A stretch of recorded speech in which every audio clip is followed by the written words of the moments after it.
Welcome to Eat, Pray, Love, Heal, Repeat. I am your host, Leticia Lorian, the social architect, and this is another space for your healing playground. We are here to talk about all of the things that lead to healing, restoration, and all that comes with being well as you learn to take your unique journey towards wholeness. This podcast is an authentic embrace, soothing realness, and conscious space to support the necessary transformation, spiritual awakening, and healing within and around you. So fall back, listen with intention, and open your heart and mind as you come into conversation with me on our continued journey to wellness.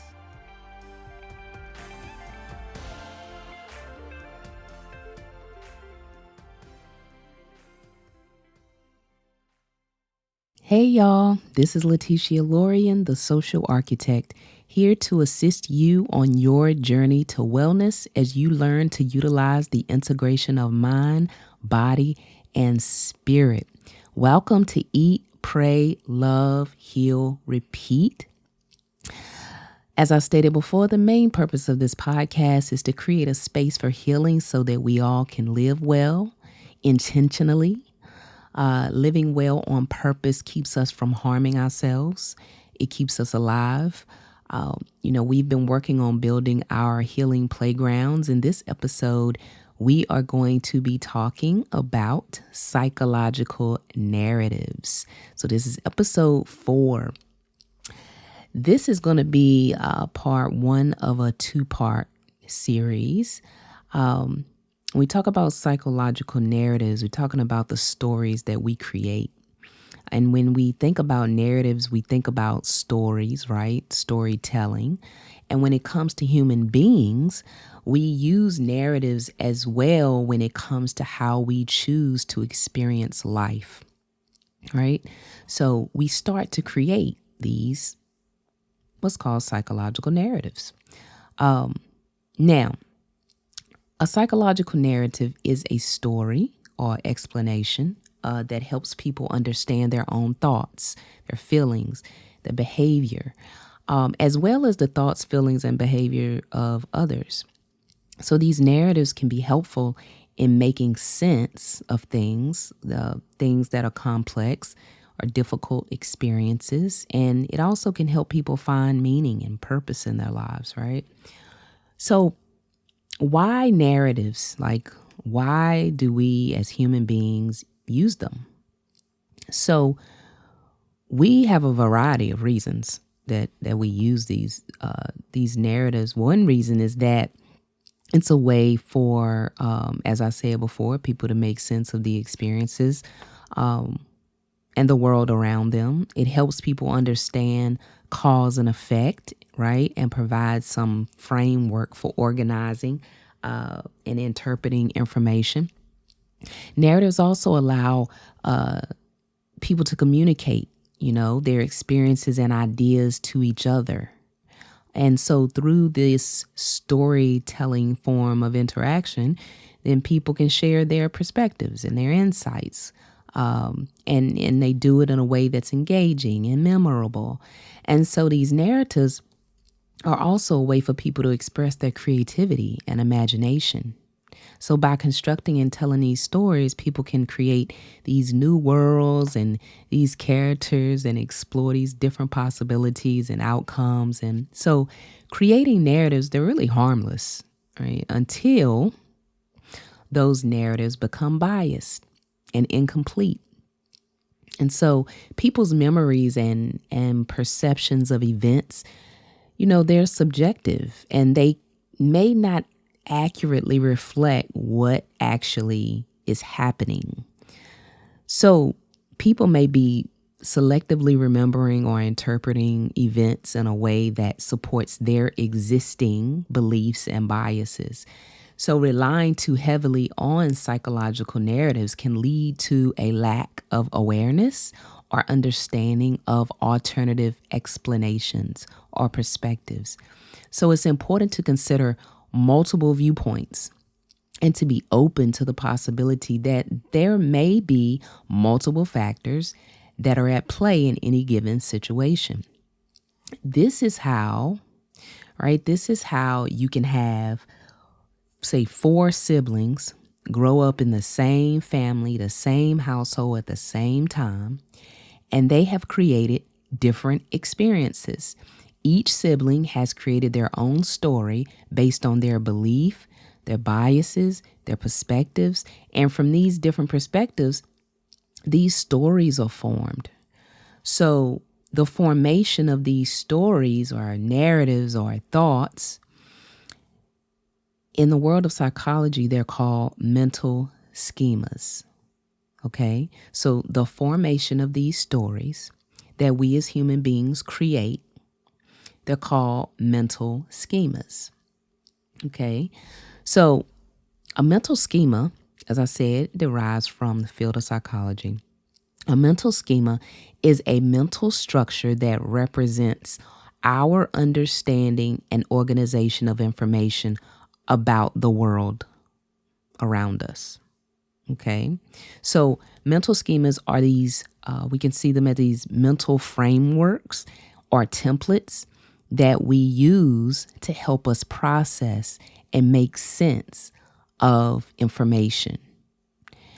So they allow us to organize and categorize information and to make predictions about what will happen next based on our past experiences. That's what a mental schema is, okay? So mental schemas are formed through our experiences and our interactions, and they are shaped, okay? So we talked about how they're formed. They're shaped by our culture, education, and social and physical environments that we live in, okay? So they can be influenced by our beliefs, our values, our biases, and can change over time as we encounter new information and experiences.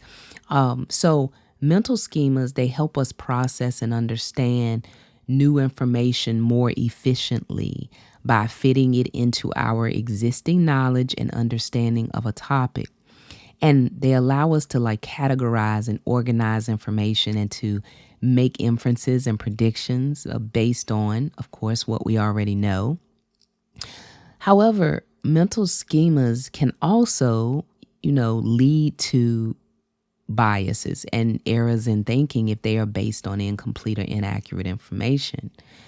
And so when we are talking about psychological narratives and mental schemas, they are related in that they both involve the way we process and make sense of information. So mental schemas are, again, these mental frameworks, and they allow us to create new information and understand a topic more efficiently.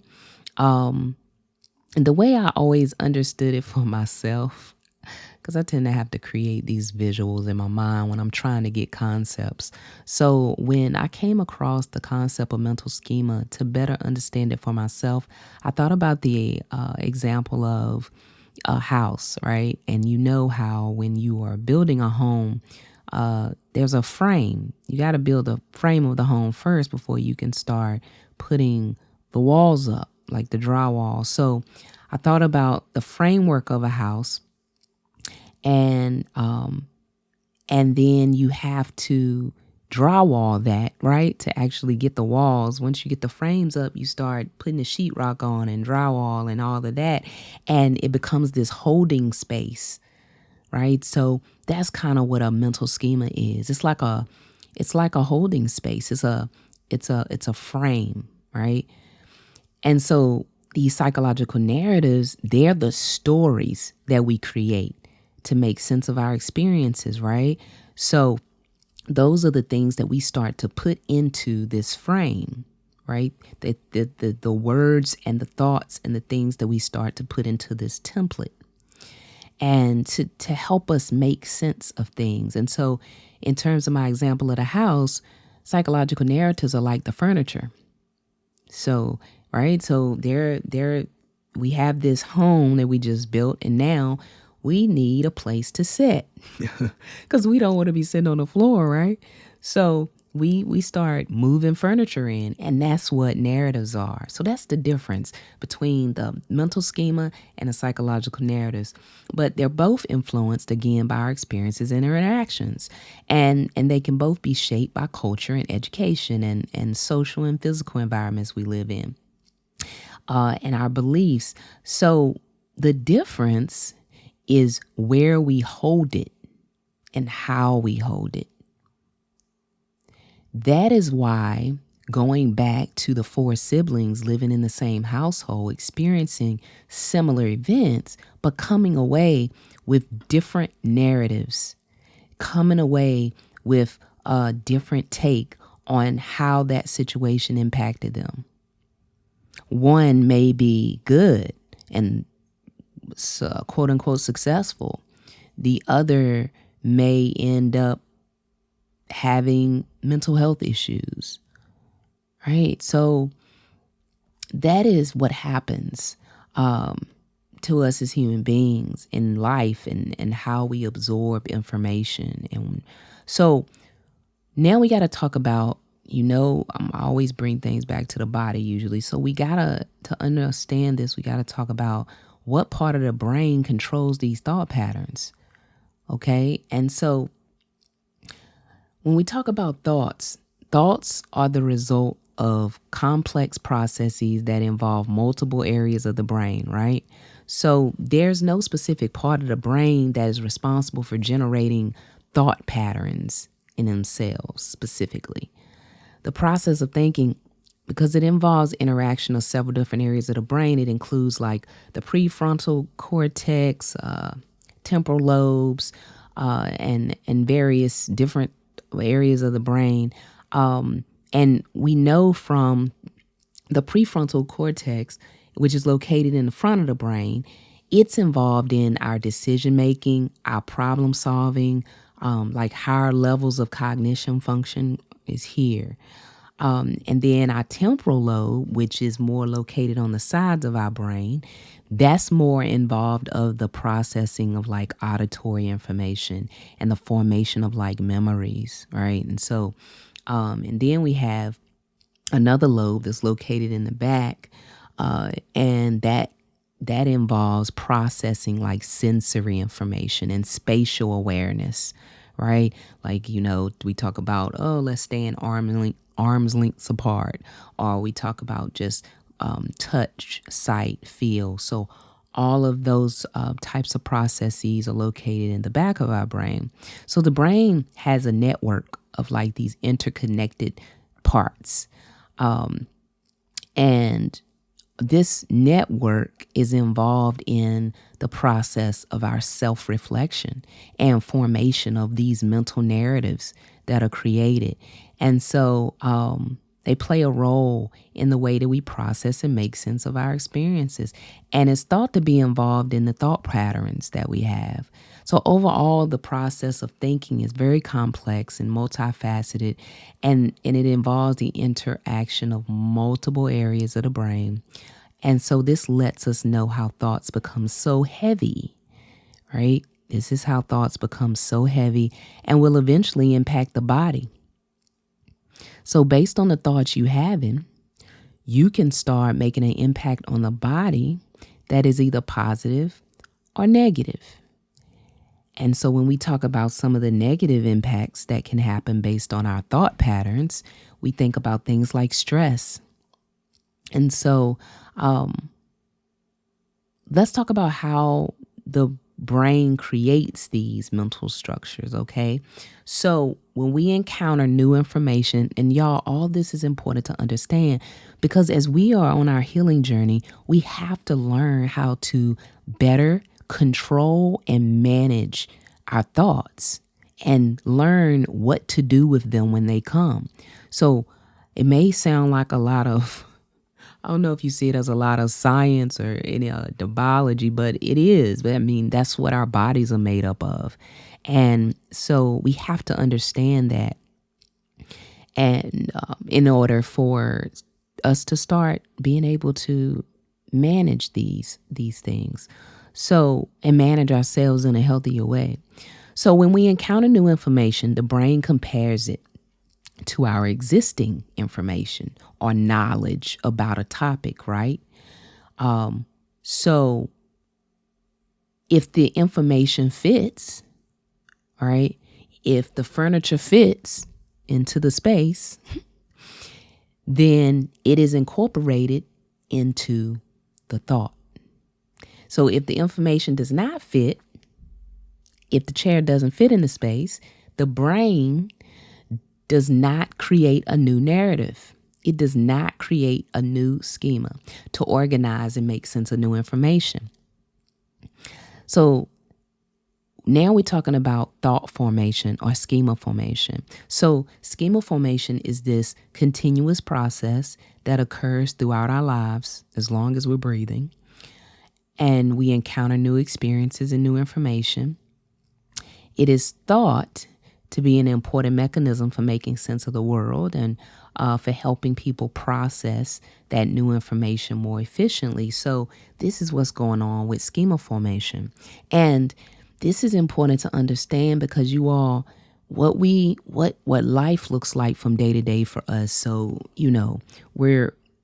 we're doing these very mundane, routine things, most of us. And we're waking up, we're getting up, maybe do some morning hygiene. If we have children, we're getting them up, getting them ready for the day, whether it's school or whatever. Or if we don't, we're getting up, maybe getting ready for work. Maybe we'll eat some breakfast. Maybe some of us will go for a jog or go exercising. And so these are, and then the day goes on. You go to work, you come back home, you're doing the evening routine. Eventually, you have an evening routine, and then you're going to sleep, and you're doing it all over again. So we have these very routine patterns that occur, but within all of this routine, there are still these little things that are happening, right? There's still these little stories that are being created when we're in these spaces. So maybe when we wake up, we're waking up with already this information from a dream, or we wake up to a spouse that looks like they have an attitude. So now what are we doing? We wake up, spouse looks like he has an attitude.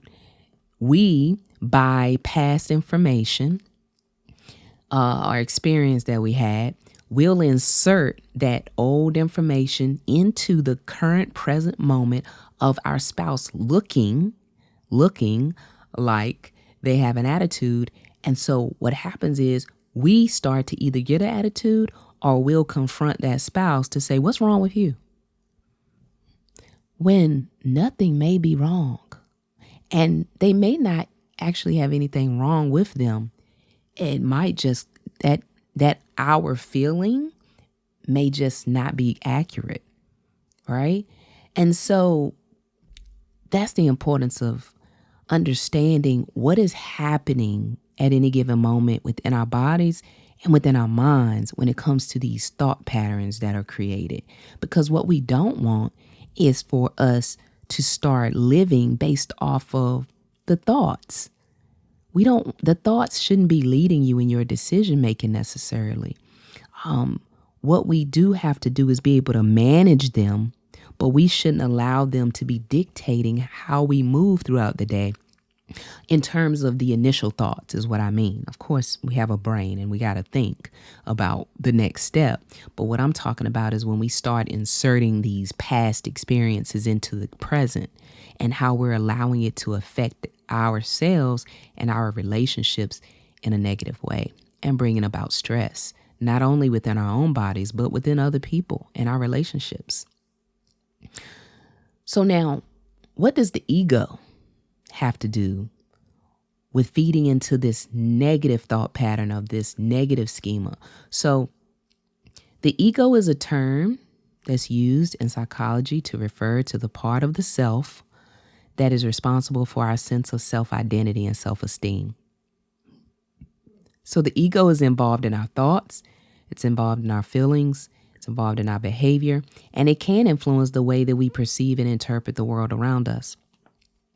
So these negative schemas or negative mental structures are often influenced by the ego. So whenever our ego feels like it's threatened or challenged, we may be more likely to experience negative thoughts or emotions, such as fear and anger and insecurity. So these negative thoughts and emotions can then feed into negative schemas or patterns of negative thinking that can influence perceptions and behavior. So, for example, if someone has a negative thought about their worth or their value as a person, so say their esteem is low, this may be the result of an ego that is overly sensitive to criticism or rejection. So in this case, the ego may be influencing the information and maintenance of the negative thought. So it's important to note that the ego is a normal and necessary part of our psychological makeup, and it is not inherently negative. So when the ego becomes overly dominant or is driven by negative emotions, it can contribute to negative schemas and patterns of negative thinking. So overall, the ego plays a role in the way that we use and manage our energy. And it is important to find balance between a healthy sense of self and an overdeveloped ego. All right.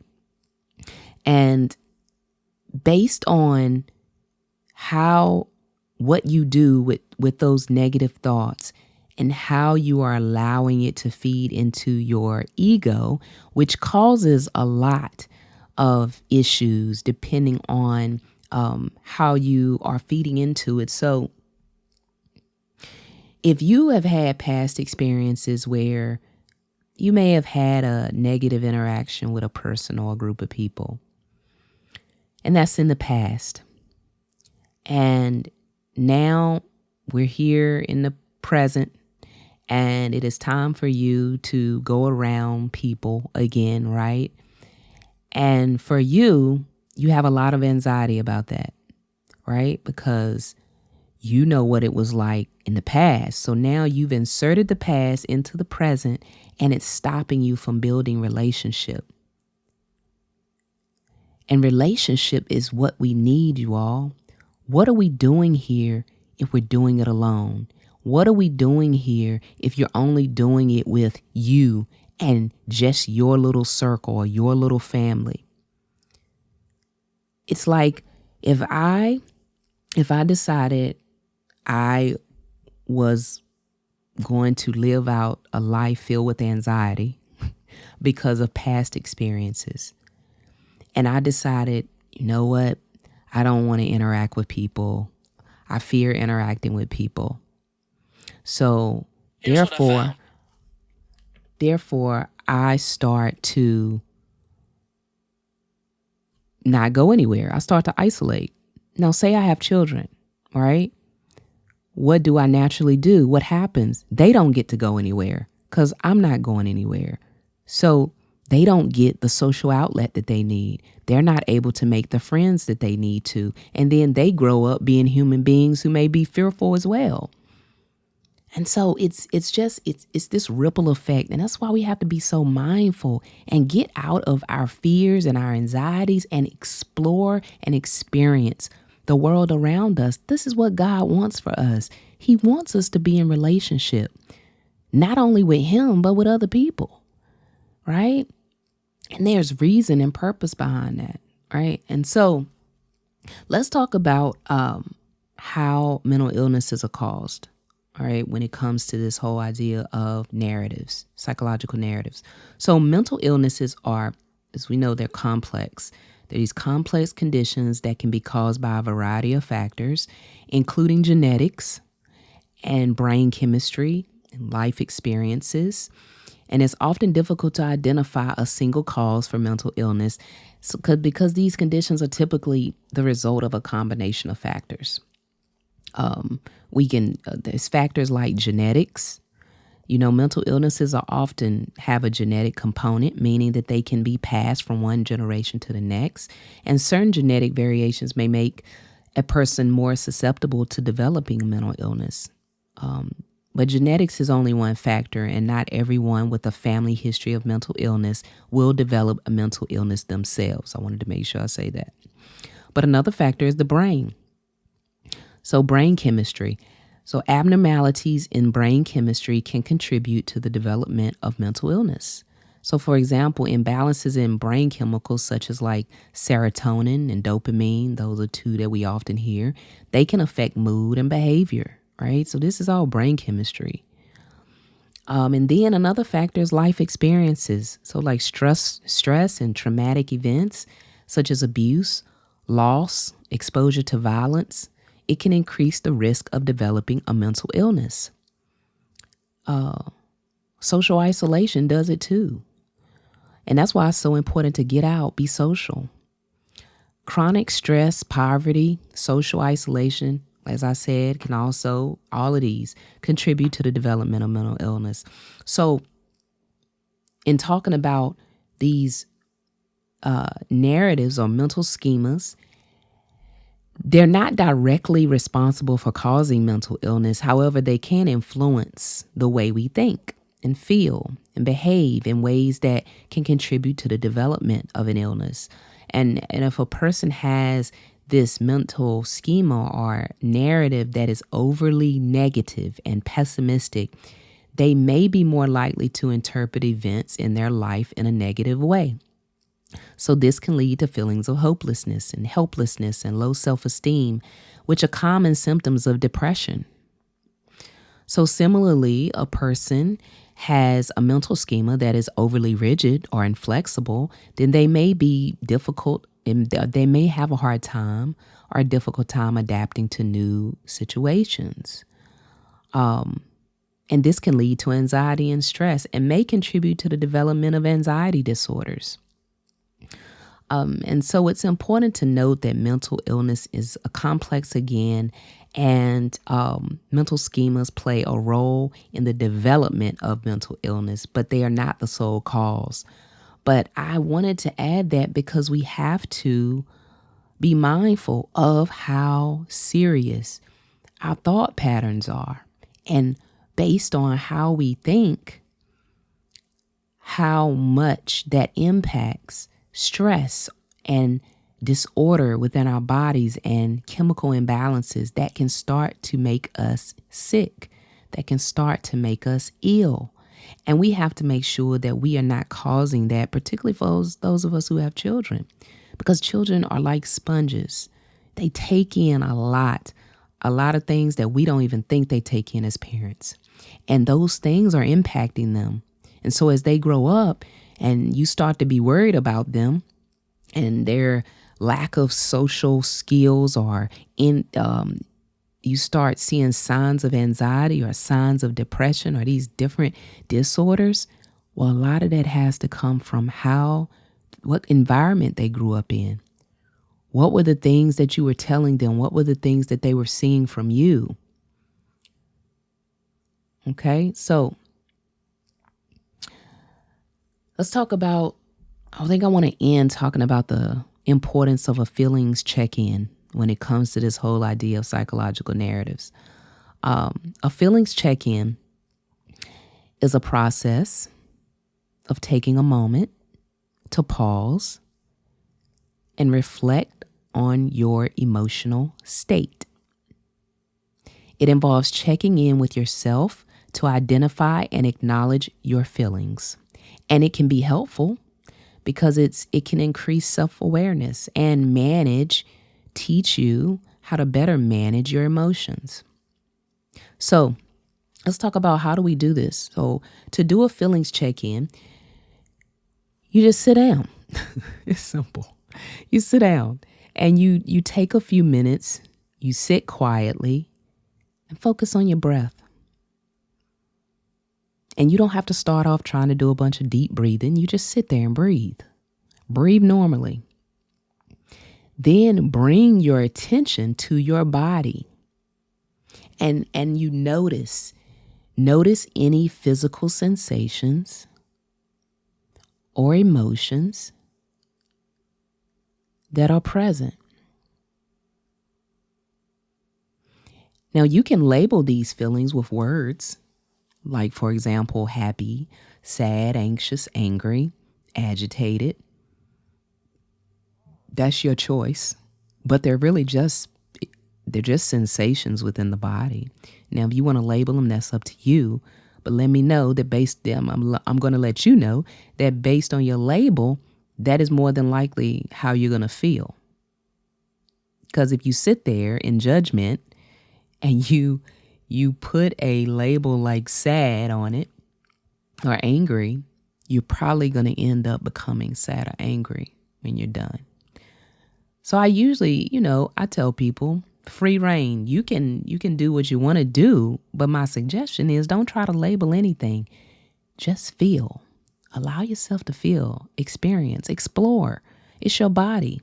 You need to get to know the inside of it and what pisses it off and what makes it calm. So allow yourself to fully experience whatever that experience is for you as you sit there quietly.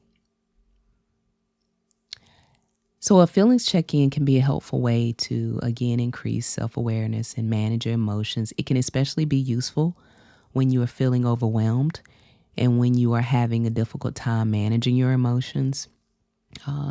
It's also a tool for building emotional intelligence, what we call emotional intelligence, and improving communication with other people. So, in conclusion, it's important, again, to understand our thought patterns and these narratives, these stories that we tell ourselves about our everyday experiences and from moment to moment and the role that they play in our lives. And I want to encourage you to reflect on your own narratives and consider how they can be more helpful and positive, and how you can use them to move you forward, how you can use those patterns and narratives to place you in a position of balance. Not balance. Y'all know I'm not a fan of the word balance, but harmony. Yes, harmony. They can better place you in a position to be harmonious. I like that. So we're going to be reflecting on our narratives, right? Bring out your journals. Make sure you're recording what these feelings are like, what some of these narratives are that you play around in your head and you create, and consider, are they helping you? Or are they bringing about more stress on your body? So I want to thank you all for tuning in. I invite you to join in on the discussion in different ways. And there's now a place on the webpage at looseleafllc.com. If you go to the podcast page, scroll all the way down, there's a form there that you can fill out, and you can tell me what you want to hear. Tell me some topics that you may want to hear on the podcast. Even if you have a guest you think would be great to hear on this podcast, it goes along with the mission that we are trying to fulfill, then hey, put that there too. But I encourage you to engage, and also on the YouTube page, leave comments. I respond, so we can engage there as well. And I want to hear what you want. I'm all open to more engagement tools. So even if we did like maybe a Facebook Live, if you want to do a Facebook Live, we can do that. It don't even have to be on a topic. If you want it to be on a topic, suggest that. But we can do one where we're just playing, open play, where it's just questions and I can respond to those and we can talk. So let me know, and that's how you would do it. We're going to go into our inspirational quote before we end the show. So our quote is, if you didn't fight for what you want, don't cry for what you've lost. If you didn't fight for what you want, don't cry for what you've lost. All right, y'all, like, subscribe, and share. And most importantly, let's keep building. All right, y'all, this healing playground is closed for now, but continue working on the design of your own. And remember, outside of laughter, you need to eat, pray, love, heal, and repeat it all over again.